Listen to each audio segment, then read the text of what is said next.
Dobrý deň. V tejto ukážke by sme vám chceli ukázať program, ktorý vám umožní urobiť digitálny audit v podniku alebo inej organizácie. Program vychádza z PDCA cyklu kvality a možno ho zahrnúť aj do tejto kategórie riadenia kvality. Pri hodnotení digitálnej zrelosti sme rozdelili sledovanie aktivít do niekoľkých fáz. Prvá fáza je fáza neznalosti procesov, fáza poznávania, fáza uvedomenia, fáza integrácia, fáza zrelosti. Potom sme rozdelili v zmysle teórie Balance Scorecard na niekoľko oblastí a ich kľúčových ukazovateľov. Sú to interné procesy, finančná perspektíva, učenie sa rastu, personálna perspektíva alebo personálna vrstva, zákaznícka perspektíva a implementačná vrstva. V rámci každých týchto vrstiev je niekoľko KPI ukazovateľov, napríklad v strategickej vrstve sú KPIčka existencia digitálnej stratégie, miera naplnenia konceptu 4.0, respektíve už 5.0, investičný odhad, investície v riadenie podniku a podobne. Bližšie je uvedená špecifikácia, čo sa to týka. Napríklad má podnik spracovanú digitálnu stratégiu, pri investičnom odhade je urobený investičný odhad, koľko bude tento koncept stáť. Celkový počet bodov pre hodnotenie v týchto jednotlivých fázach je 5. Čiže rozdelieme to pomocou Likkertovej škály od 1 do 5 a prideľujeme jednotlivým fázam.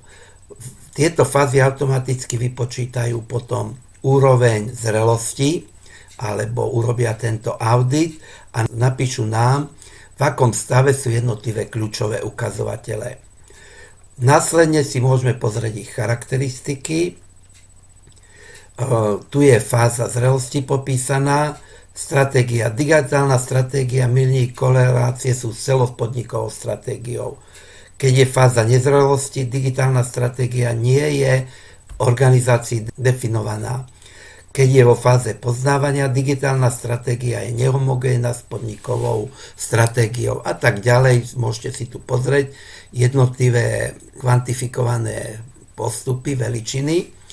Následne, keď vyhodnotíte podnik, dole sa zobrazia grafy, kde cieľom je dostať túto digitálnu zrelosť do stredu, tak ako je to naznačené na obrázku vľavo. No a posun nám ukazuje, v ktorej vrstve máme problém. V implementačnej, strategickej, nákladovej alebo personálnej. Tu vidíme aj, ako vyzerajú tie jednotlivé vrstvy, ako vyzerá progres v tých jednotlivých vrstvách, ako vyzerá strategická vrstva, personálna vrstva, nákladová vrstva a implementačná vrstva. Program vám tak môže veľmi jednoducho pomôcť pri riadení digitalizácie procesov a vyhodnotiť, či všetky aktivity, ktoré ste robili v podniku, sú v súlade s tým, čo chcete dosiahnuť. Je veľmi úzko prepojený na teóriu Balance Scorecard a riadenie výkonnosti firmy. Samozrejme, veľmi dobre sa dá použiť aj v oblasti riadenia kvality.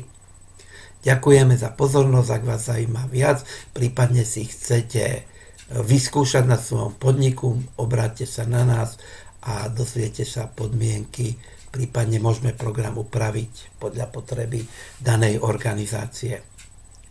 Prajem pekný deň.